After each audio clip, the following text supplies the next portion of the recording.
আজকে রিপেয়ারিংয়ে নিয়েছি মিক্সার গ্রাইন্ডারের ছোটো বাইটাকে। এটা আমরা স্পেশালি মশলা পেস্ট করতে ব্যবহার করি। আর এটার প্রবলেমটা হলো গিয়ে ওপরের ব্লেডটা চরম ঢিলা হয়ে গেছে। আসলে এটা হচ্ছে কি নিচের পপলেটটা ঘুরলে ওপরে ব্লেডটা ঘুরছে না, ওপরে ব্লেডটা ঘুরলে নিচের পপলেটটা ঘুরছে না। তাই আজ এটাই আমার ভিডিও কন্টেন্ট। সবার আগে আমাকে এই ওপরের নাটটা খুলতে হবে, যা অ্যান্টি ক্লকওয়াইজ ঘোরালেই খুলবে। ইস কি নোংরা, পুরো হলুদ হয়ে গেছে। তবে এই 3টে স্ক্রু খোলার কোনো দরকার নেই, সোজা করলেই হাতে এসে যাবে। আমাকে এখন এই রডটাকে এই ব্লেডটার সঙ্গে ফিক্স করতে হবে, যাতে নিচের পপটা ঘুরলে উপরে ব্লেডটাও ঘুরে। এর জন্য আমি নিয়ে নিলাম একটা পাতলা প্লাস্টিকের টুকরো, যেটা কেটে আমি এখন ওয়াশার বানাবো।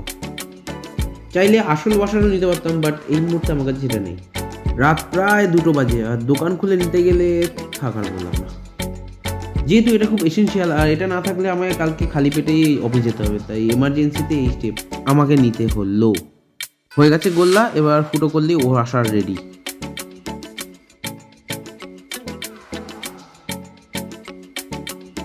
কি গরম।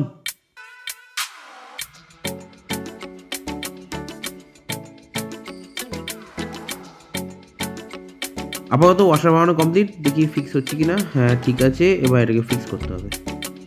তবে এই বাড়িটার অবস্থা দেখে আর ভিডিও করতে ইচ্ছা করছিল না, কিন্তু কন্টেন্টের অভাবে আমাকে করতেই হলো। হয়েই গেছে, জাস্ট একটু টাইট দিলেই এটা রেডি।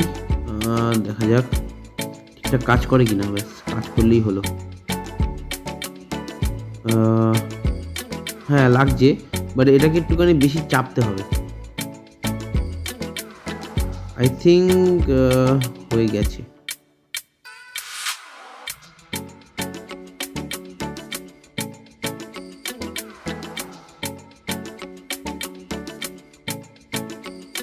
দেখি, হ্যাঁ এইবার লেগেছে। একটু টাইট দিয়ে দিই।